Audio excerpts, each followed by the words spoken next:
Hey guys, welcome back to our channel. So today we are back with a brand new video. So we're going to be answering your questions that you sent in to us. So thanks so much for sending in your questions. We're going to try our best to get through as many as we can. So today we've actually decided to film in the park, only because the weather is so amazing in London. It's like 28 degrees, so fun vibes. We also brought some snacks with us as well. So yeah, we're going to be snacking along the way as well. And yeah, just enjoying the weather simply. And I hope you guys also enjoy this video today as well. Awesome. Do you want kids, and how many? Ooh. We are definitely having kids. Okay, great. You'll probably have as many that can pop out, right? As many as I can pop out. With this, certain boundaries. Yeah. I think like 2 is okay for me though. 2 is a boy and a girl. Yeah. See, that'd be so cute. Yeah. Boy and a girl. Yeah. I wouldn't mind twins though. Oh, twins. I mean, if it happens, it happens. Yeah. If one pops out, fantastic. Either way, I'm okay. We will say 2 for now, but you never know what can happen. Yep, you never know. How to keep/maintain healthy relationships. Ooh. So communication is definitely there. You need to be one with your partner and know what she likes, what she doesn't like, and talk things through. And if something's on your mind and you're not really happy with, and she's done something, you have to let her know so you can build from that. Communication is probably the top thing that you always hear when it comes to maintaining, keeping healthy relationship. But yeah, just being open with your partner. If there is, as you mentioned, if there is something that they like or they dislike, it's better to say it rather than letting it fester in. Yeah. If that makes sense. And just being open with your partner as well, being able to discuss difficult topics with them, uncomfortable topics with them as well, and just really getting comfortable with each other's spaces as well. I think that's really key. Learning about each other, through different activities that they like, maybe. I guess that's one way that you can get them to open up. Finding a common point of interest where you can both do something to enjoy. It's just about compromising as well, because not all the time you're going to be completely happy with their way of thinking or their way of doing stuff, but it's all about coming together and really finding that balance in between and okay, I'm not sure where you're going there, but I'm gonna just give you the benefit of the doubt and see where this goes. For both of us, we're both introverts, and one thing that's really pushing us further is starting YouTube together. This is so not us.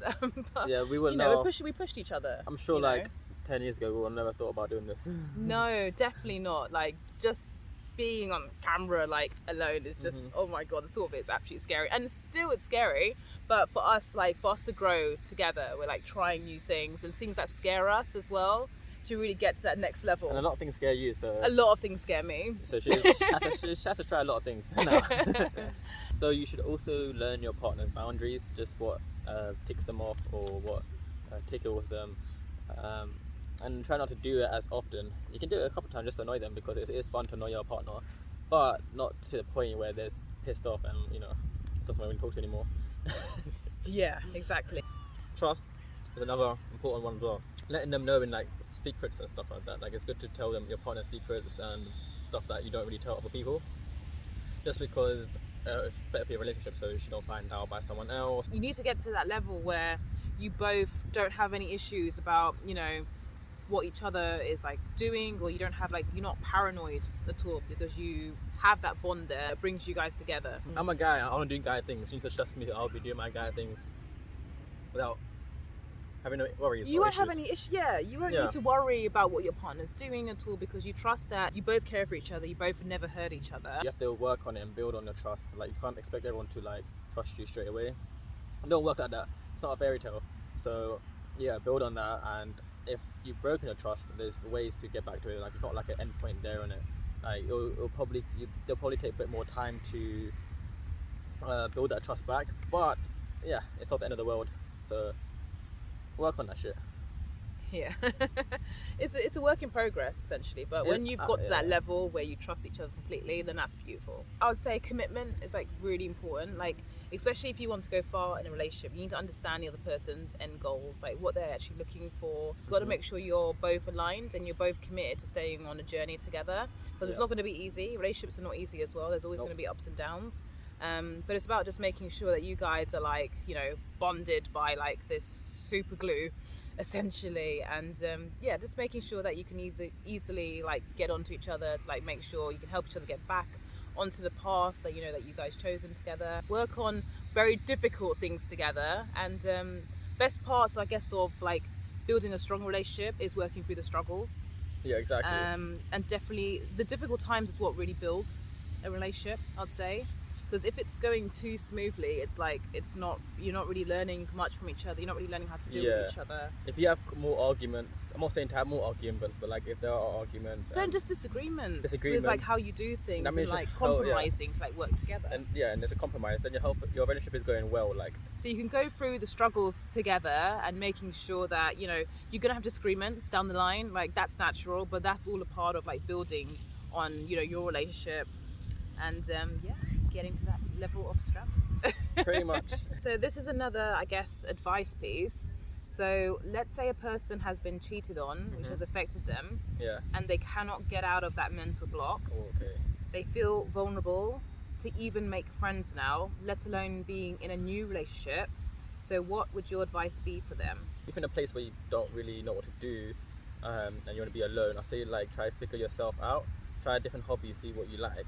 And like going gym or swimming or something, whatever, playing football, sports, and then try to figure yourself out, try to do things that make you happy, and then eventually the right person will probably fall into your place, or you start meeting people that have the same interests as you and sort of like you for who you are. To be honest, being cheated on already, that's already like a very difficult thing to come out of, I'd say, because that hurt can like stay with you. It's not an easy thing to break from. And you can't really move on straight away because that's going to be, I guess, like with you, and you need to like let out. The worst thing you can do is like go into a negative downfall and make your life a bit more worse, or a situation a bit more worse than it already is. And you know what, in terms of like new relationships as well, like that will come in time, from being able to find your new passion, finding who you are again, liking yourself again, and not even thinking about what happened, because there's always going to be things that get into your way, like a breakup essentially, but you just know that that person wasn't right for you,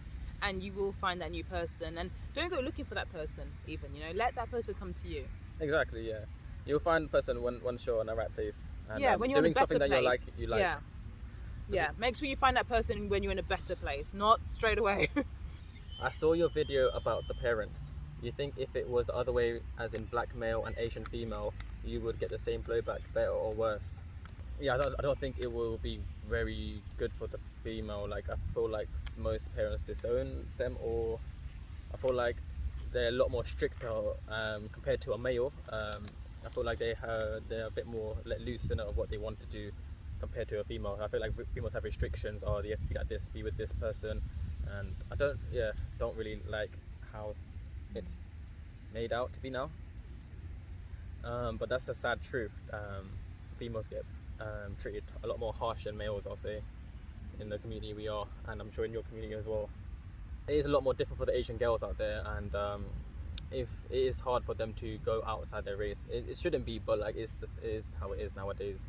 I wish it does change, and Asian girls be a bit more free and open about what they like, because I feel like now they can't really open up to what they like just because of how their parents react or how strict they can be on them. Listen to your kids, and especially your daughters, and don't like restrict them to anything that they don't want to do, and let them be a bit more free so they won't resent you maybe in time. The thing is, we do see more female Asians and black males together. I don't know why, but we do see that a lot more compared to as an Asian male and a black female. So it's harder, but there is more of you guys out there. Do we celebrate Eid together? So we're quite open with celebrating each other's religious traditions, which is great, because of course we come from two different religions essentially, so oh my god. Double the celebration, baby, let's go. Yeah, pretty much. Kumba has come to celebrate Diwali at my house when she was doing the traditional washing the gods and money with water, and then milk, and then water again, and then putting the chandlo on the gods and stuff like that. So she was doing bits and bobs of the bits and bobs. So, I really enjoyed that. That was completely new for me, but I really enjoyed just being part of that. So for my mum, like she lives quite far in Sheffield, so it's about Big up Sheffield though. we will eventually like plan to do a family Eid together. But not for this time around, but we will plan to do that together. One year. Yeah, it's gonna be great. Should your significant other convert to Islam? Oh my god! Whoa. Okay. So first of all, just so everyone knows the context as well.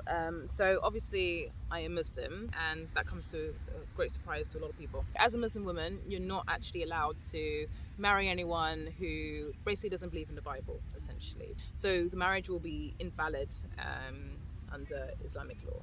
On the other side, for Muslim men, they can actually marry outside of Islam. They could either be Jewish or they can be Christians, but they have to be practicing, of their religion. Yeah. So either way, there's no mention of Hindu. On my side, my family have not even mentioned about him converting also, which I am very happy with. So am I. Yeah, I bet you would. So that hasn't even come up, and it shouldn't come up at all, because because I've seen so many situations where Muslim girls have had to like break up their relationship because they're from another religion. You can love who you want to love. We can't now expect them to convert. So it's one of the questions you should ask before you get with someone. It's one of the key questions you should ask, so they are not wasting their time either. But you can't expect everyone to convert to Islam. It's a big decision to make. Yeah, it's a big decision to make. So like, don't waste people's time if you know you can't. By falling in love with them. Yeah, you can't fall. Yeah, just don't waste your time by falling in love with someone that you know you can't convert and your parents are too strict. Unless you want to fight that battle, then yeah, do it. But yeah, please don't waste people's time. Yeah, it's just to the point where if it's just not going to work, if both families, like, it's not just on the woman's side, it's also on the male side as well. If his family are not wanting him to convert, then that's already a very difficult situation. There's so many like Muslim dating apps, so that would probably make things a lot more easier than falling in love with someone outside your religion and having that difficult conversation for them to convert if that's not what they're fully focused on, or if that's not the direction that they see themselves going into. Out of love, yeah, that will happen, but I feel like it shouldn't get to that situation where they have no choice but to, until they have to walk away. So they should convert to Islam on their own beliefs and rights, or willingly. Yeah, you shouldn't be forced. So no is the answer to the question. No, he shouldn't convert. He shouldn't. On his side, I wouldn't need to convert to his religion. So it's on me. It's on my side. And if I've decided to continue talking to him, knowing that he's not my religion, and continuing to go further with him, then that's on me. He shouldn't have to convert because I've decided to continue the relationship. Yeah. As long as it's not forced, it's fine. Like, people can convert, people can do what they want, but just don't force on people. That's all I have to say to that. The only thing is that obviously the reason why is because the marriage will seem invalid. It's just one of those situations where we're going to do it regardless. Yeah. And we're happy, and that's just how it's going to stay. Pretty much. Yeah.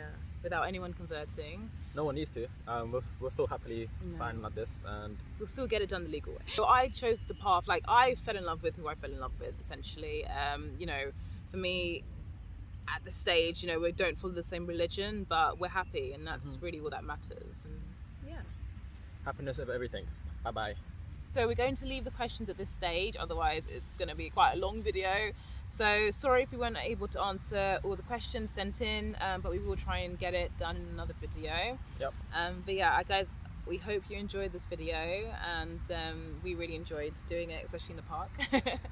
And if you really enjoyed it, give us a like, and if you really, really, really liked it, subscribe to our channel. Thank you to those that are already subscribed to our channel. We appreciate the support. It. So much love. Yay. So yeah, thanks for watching, guys. See you next Friday. Bye. Bye.